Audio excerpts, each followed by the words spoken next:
Hi, I'm Zibby Owens, and you're listening to the award-winning podcast, Moms Don't Have Time to Read Books. Please sign up for my newsletter at zibbyowens.com for weekly updates about my podcasts, events, and more. Also, follow me on Instagram at Zibby Owens and also at Moms Don't Have Time to Read Books. And finally, join my virtual book club called Zibby's Virtual Book Club, which meets every other Tuesday at 2 p.m. Eastern Time until 3 p.m. and features half an hour of book club discussion followed by 30 minutes of Q&A with the author whose book we've just discussed. You can sign up on my website, zibbyowens.com, under the Virtual Book Club section, or even on Instagram under the link in my bio. I hope you'll find me in all these different channels and enjoy this podcast. Hi, I don't know if you guys know this or not, but I have an anthology coming out called Moms Don't Have Time To, a quarantine anthology. And it comes out on February 16th and has essays by 60 plus of the authors who have been on this podcast. So first of all, please pre-order this book. I think you will love it. I'm so excited about all the authors who are represented. Just to give you a few, Chris Bajalian, Jewel Parker Rhodes, Ashley Prentice Norton, Gretchen Rubin, Rima Zaman, Eileen Zimmerman, and that is just from the first page of the multi-page table of contents. So please pick up this book, Moms Don't Have Time To, a quarantine anthology. It's available anywhere you buy books, Amazon, bookshop.org, and your local independent bookstore. So please pick up a copy. And also, I want to invite you listeners to my fundraiser / launch party the night it comes out on February 16th, a Tuesday at 7 p.m. Bookhampton and the Children's Museum of the East End are co-hosting it for me, and 50 of the authors who wrote essays in this book, as well as many of the amazing authors who blurbed this book, who wrote little praiseworthy quotes at the front, will be there, and you can be there too. So if you go to my website, zibbyowens.com, and just click on Anthology and go to Book Tour, you will see a whole fundraiser section. And for $50, you can attend. You'll get a copy of the book, and you'll get to schmooze on Zoom with all of these amazing authors. This is like going to be the literary happening of February. So please come. I would love to see you all in person on Zoom, I guess, but even see some of your faces. I know so many of you are really loyal listeners, and that makes me really happy. All proceeds of the book and the fundraiser are going to the Susan Felice Owens Program for COVID-19 Vaccine Research at Mount Sinai Health System, and it is named after my husband's mother, who passed away from COVID over the summer, which many of you followed along on Instagram as I recounted that horrific experience. So all the proceeds are going there. The cost includes the price of a book. So thank you for supporting this effort and for supporting my book. I can't wait to see you there. Today's episode has been sponsored by author Joe Piazza's new podcast, Under the Influence. Under the Influence is a deep dive into the mom internet, a place haunted by aspirational marketing where it feels like every other mom is a social media influencer trying to sell you something, all while posed in white kitchens that never seem to get messy with toddlers and cloth diapers that never ever leak, a bastion of carefully curated lives that are #blessed. And behind this airbrushed perfection is money, so much money, billions and billions of dollars, a multi-billion-dollar industry we never talk about. Journalist and mom of two, Joe Piazza brings a keen reporter's lens to examine how we got here, what it all means, and how the commodification of motherhood is driving normal mothers to the brink. And through it all, she wonders if she should just join the ochre-hued ranks of the momstagrammers, if she too can make thousands of dollars off beautiful photos of bath time, frolicking in fields of purple flowers, and posing her newborn next to a beautiful latte. And if this is the future of content. Check it out. Joe Piazza's Under the Influence. Stephanie Thornton Plymale is the author of American Daughter, a memoir with Alyssa Wald. She is the CEO of Heritage School of Interior Design and calls Portland, Oregon home, a word with a lot of meaning as she grew up without one. She lived in a car on the beach with her 5 siblings. She was in a horribly abusive foster home and had a lot of traumatic experiences early in life, which we will discuss, I'm sure. She has supported, in the meantime, hundreds of students in her School of Interior Design in achieving their dream careers, and many alumni have gone on to win prestigious awards and begin wildly successful businesses of their own. She promotes heritage, the success of its students, staff, and continually growing community with philanthropic efforts, and currently serves on the board of Project Lemonade. Welcome, Stephanie. Thank you so much for coming on Moms Don't Have Time to Read Books. Thank you for having me. I could not be more excited to talk about American Daughter, a memoir, and I'm just showing the cover to anybody watching on YouTube. Stephanie, this book, I opened it early on Saturday morning, and I was like, well, I'll just read a few pages now, and then I'll go, I don't know, work out or do something or deal with whatever. I stayed in one spot for 4 hours and read the entire thing. I could not put the thing down. It's so good. It is so good. So thank you. I'm so happy to hear that from you. And I can't wait to hear what you think about it and what your thoughts are. Well, first of all, why don't you tell listeners what this memoir is about? And you read the memoir. It's so hard to say in just a brushstroke, but basically, after about 50 years of complete silence and living in shame with my story, I decided to kind of come clean and write my story of my past of living homeless in foster care, a severely mentally ill mother with multiple personalities, drug addictions, and just kind of this life of homelessness that I had all the way up until I got married. Well, simultaneously, my mother was diagnosed with terminal cancer. And I was estranged from her because of a stalking order of her trying to take my life and burn my house down and, horrendous things. I decided at that time, it was time for me to get answers. And I went in to do a series of interviews with my mother, because that's the only way she would talk to me, is do an interview with her. And then what came out, the shocking, horrific crime that happened against her, and then the reconciliation and the process of healing our relationship, and many, many other layers that come out in this memoir and in my book, to the point of the end where my mother and I fully reconcile. But it's so much more than that. As if that wasn't enough. I mean, that's what was so remarkable about this book. So first, it's all of just your ability to overcome the traumas of your early childhood and your retelling of all of what happened to you, and all those scenes where I'm literally sitting there with my hand over my mouth reading, because it's oh my gosh, I can't believe this happened. But it's also what I thought was really beautiful. Well, first of all, I'm so excited to talk about this. I can't get words out.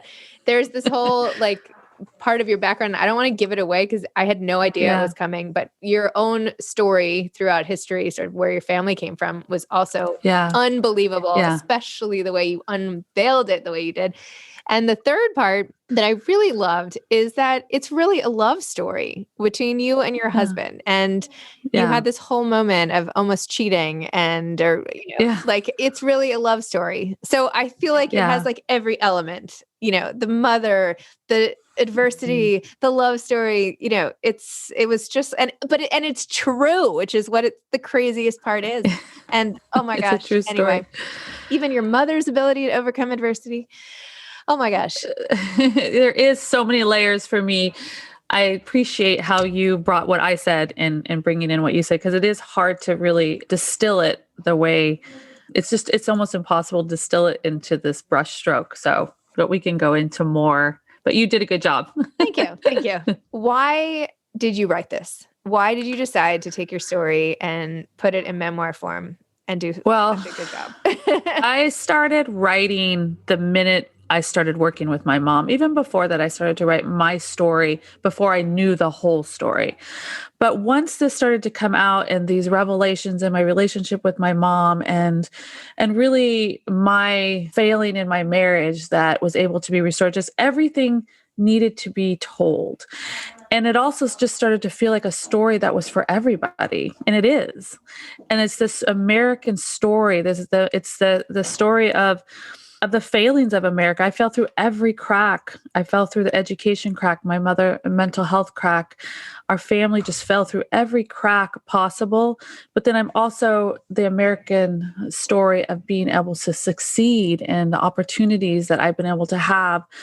And it's just in a story of our history even. I mean, my family is the history of our country. that came out of this. So there's just so many reasons why this story needed to be told. People will say, and I was just telling my staff, we were talking about this, that I'm brave, and it's not about being brave. I feel free. I feel free. I don't have to live in hiding. I don't have to live in shame.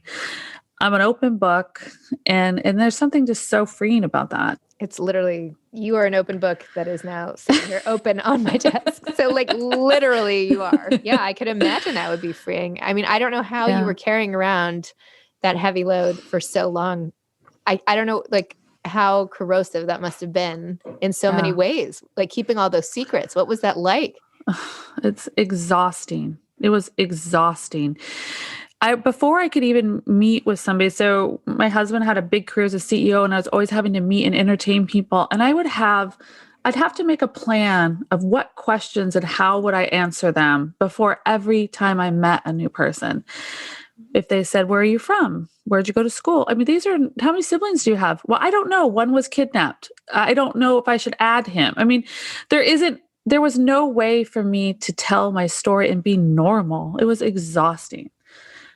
So that's why I just say I'm just so free now. It's all out there. And I don't feel, I mean, it was like I had all this external success, but inside I was just broken. I was empty. I was a shell of a person before I started this. And now everything's integrated. I get to be a whole person. I have even just my name, Thornton. I took my name back. I didn't even have a name. I didn't have a grandparent. I didn't have a cousin. I had nobody. I had no history that I knew of. So I took it all back, and I'm just so whole now. Wow. It's amazing. It's just amazing. And I don't know what it's like to have had these things either. So even when I was living in the back of a station wagon eating seaweed, I didn't know any better. And I wasn't unhappy. I was with my siblings. We were all together. I truly love the beach still. We lived in the beach. And I've had to come to terms really through the process of writing my book. I lived outside. I lived in a car. I went to the bathroom outside. We ate seaweed. This was my life that I had, and I didn't know any different. And even today, it shocks me. We were living like animals outside, and that is sometimes just staggering for me. And you even like bring in your own parenting in this book, right? And even the way you adopted your daughter. I mean, this international adoption saga, I mean, that ended beautifully with your daughter, but even your point of view of being able to say, look, like this was what my daughter was like when she was 11, and listen to what was going on with my mother and what was going on with me. And yet you have a child who's being raised, 3 children, but that are being raised totally quote unquote normally, right? In a very comfortable environment. And yet look what happened. I mean, I don't know. It's just, I tried to raise them idyllic, I tried to be the opposite. And I tried to give my daughter everything that I didn't have, which isn't always great at all. And that was that facade that I put on that you read about, that I think we all do in a way. We can hide behind this. I could hide behind this interior design business or all of this, but it's still there. And so not only do you still do interior design, or do you only run your schools? I just do it for fun. If you follow me on Instagram, I think you're following me. I am constantly redesigning stuff. I'm constantly styling, and I do that for the school, but I also it's just my fun passion. I don't have time to work with clients anymore. I just run the schools. And then now I'm doing a lot of philanthropic work and stuff with the book, and starting a podcast, and, starting on my next book. But design, you'll see on my Instagram. It's my love. Slow down and go back for a second. Tell me about the next book and the podcast. So I'm starting a podcast called Overcoming, and I'm interviewing extraordinary people who've been through extraordinary circumstances, who are come out on the other side to share their stories, their strategies, to help inspire other people to share their stories and to gain more strategies on how to overcome. So it's all about overcoming next year. Don't we all need that right now after the pandemic? Yes. And so that's what I'm doing. My book working title is called Overcoming. So it's going to be more, I didn't share everything in American Daughter. Oh my gosh.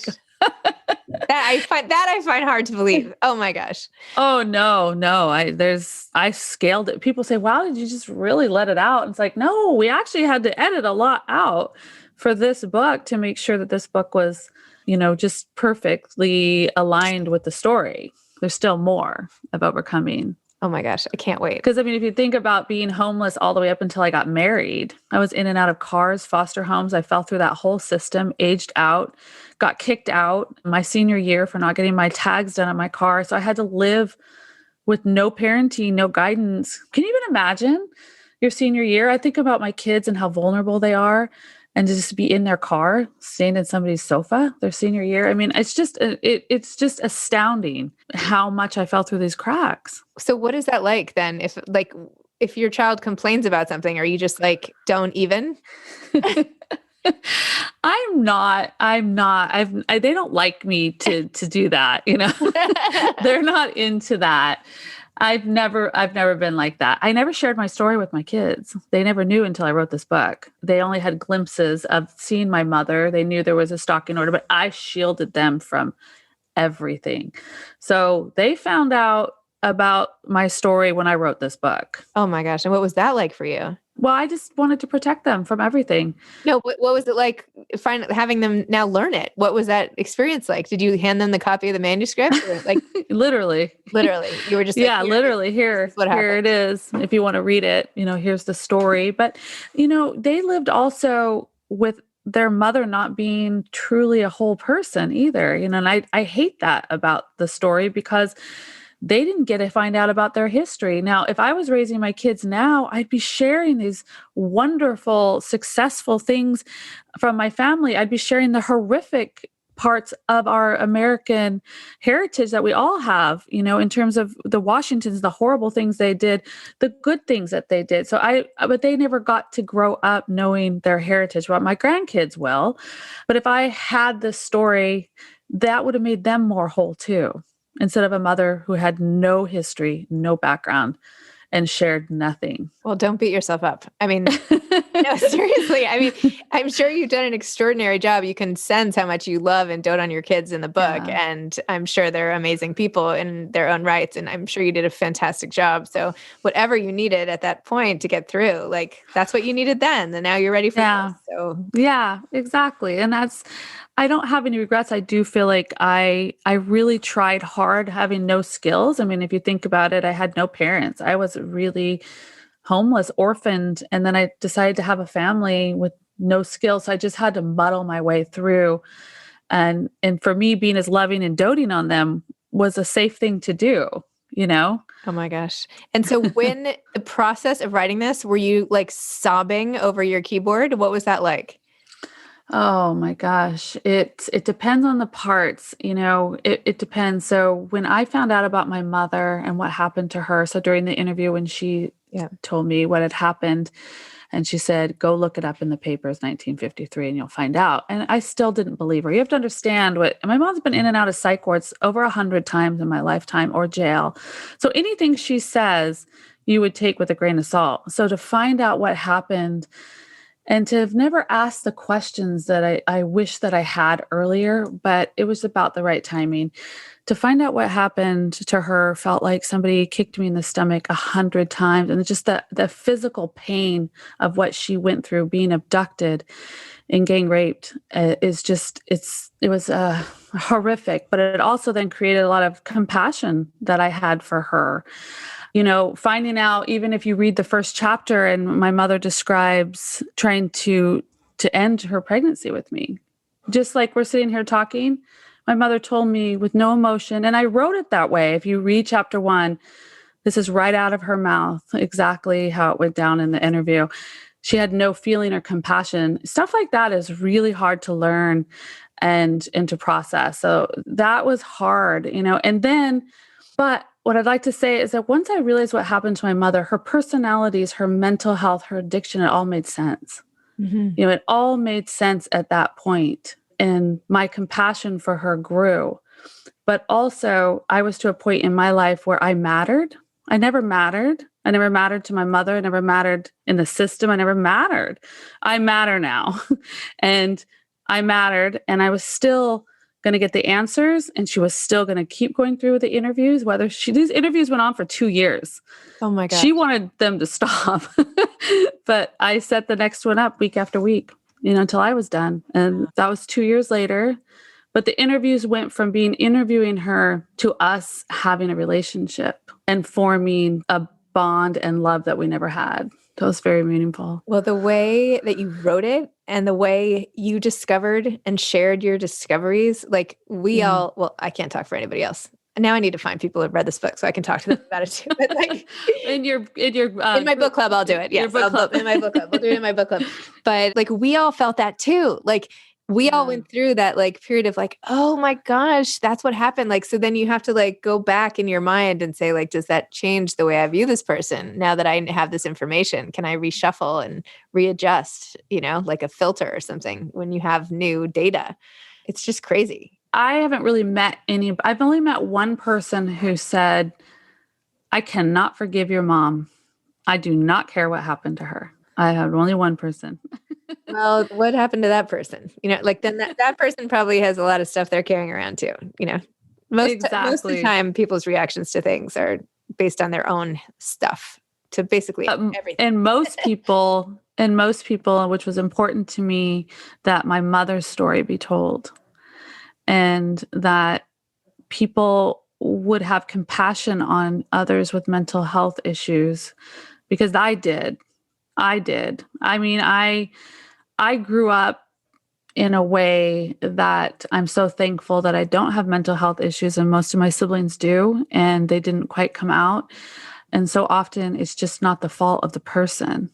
It's what's happened to them. And you see that in American Daughter. You see what happened to my mother, and it makes perfect sense how this can happen to somebody. I know you are clearly protecting the privacy of some of your siblings, but in my sort of greed at your story, wanting more and more, I was like, I want a picture. I almost Googled and was like I was like, I can't do this. This is creepy now. If I'm trying to like Google your siblings, and your mom. And I was like, should I try to look up the articles? Like maybe I'll look and investigate it anyway. Well, they're out there. I know. I'm sure. Okay. People do. Yeah. People do all the time. I notice if I Google myself, I see what other people are Googling.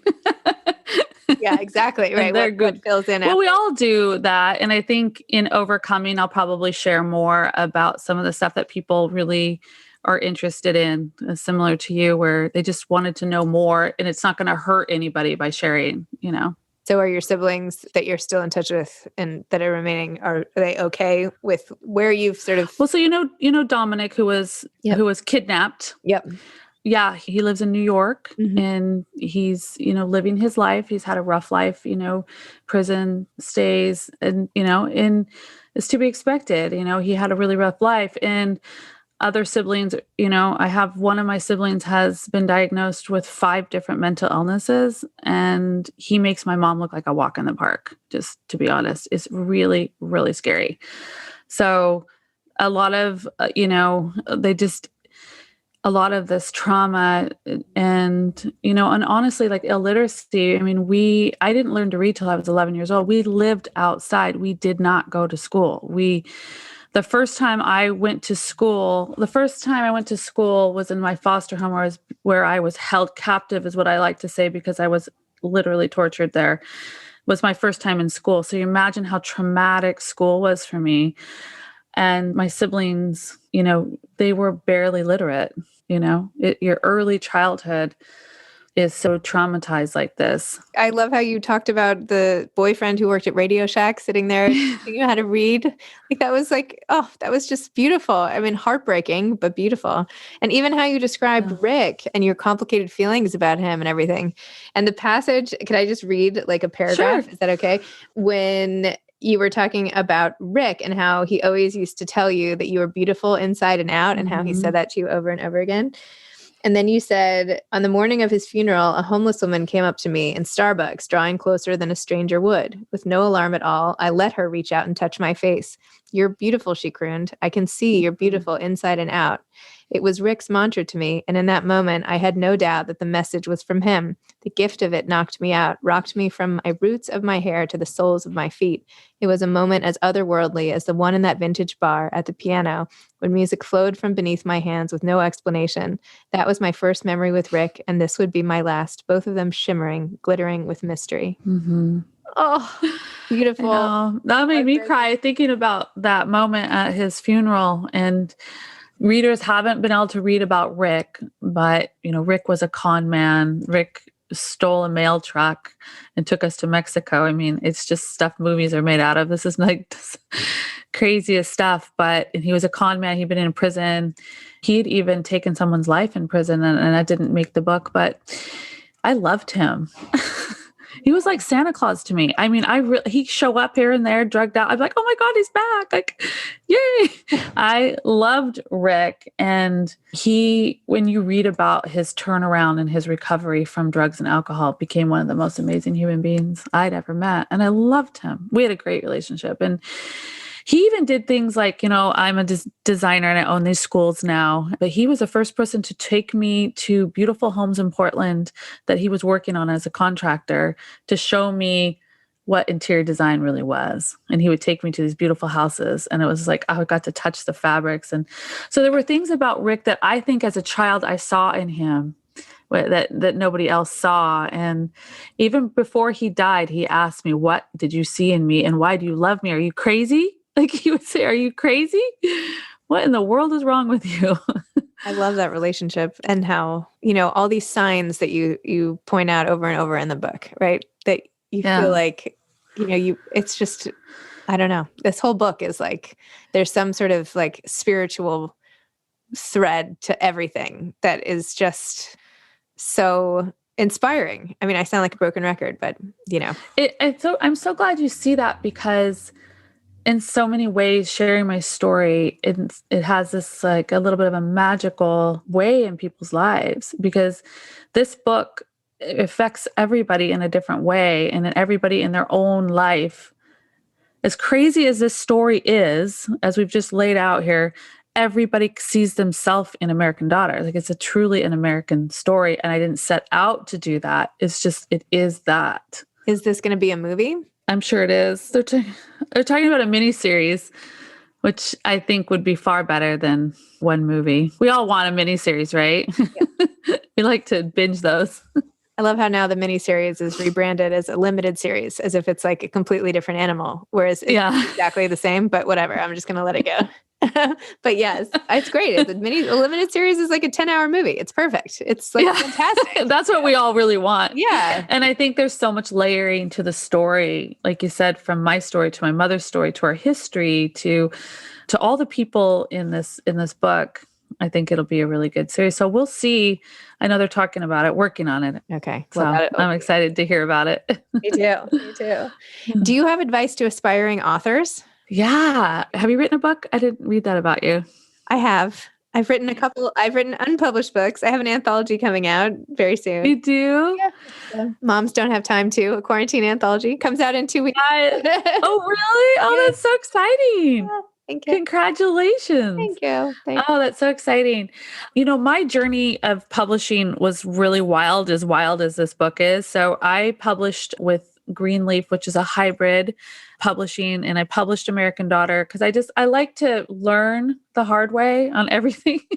So I published it. It went straight to #1 bestseller in memoir. I was on the Today Show, and it just exploded. And then HarperCollins bought the book 2 weeks later, took it off the market. And then I've had a fabulous experience with HarperCollins. And so that's kind of the next phase of American Daughter. So I've had the chance to do both, and I really love both experiences.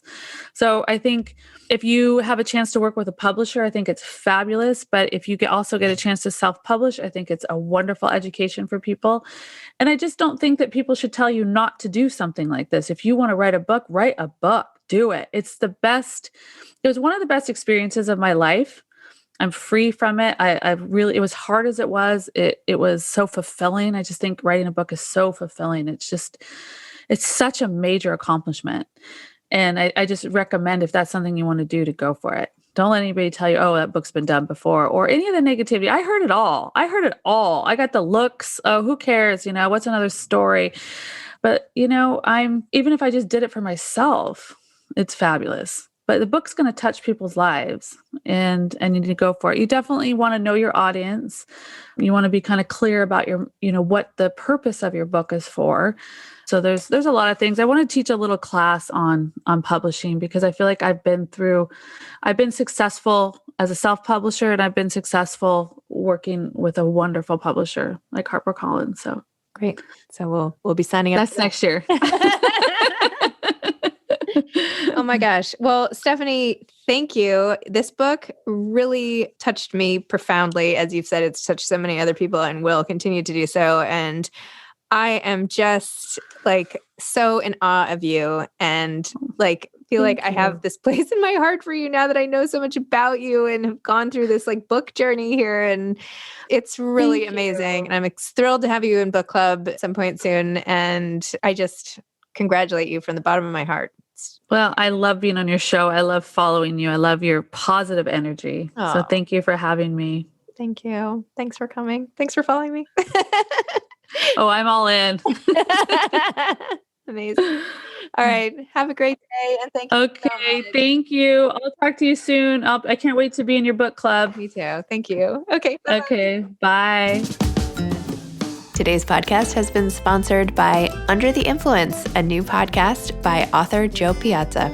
And just a reminder again, please pre-order a copy of my book, Moms Don't Have Time To, a quarantine anthology, and go to my website under the anthology tab for the fundraiser. And I hope you'll buy a ticket and join me and I should have mentioned, all proceeds go to COVID-19 research. So please join me for the fundraiser. Thanks so much. Thanks for listening to this episode of Moms Don't Have Time to Read Books. Don't forget to follow me on Instagram at Zibby Owens and at Moms Don't Have Time to Read Books. Also sign up for my newsletter at zibbyowens.com and sign up for my virtual book club and meet lots of authors on Zoom every other week. Thanks so much to Steve and Ryan at Texture Sound for the sound editing. And thank you to Morning Moon Productions for providing this fantastic intro and outro music.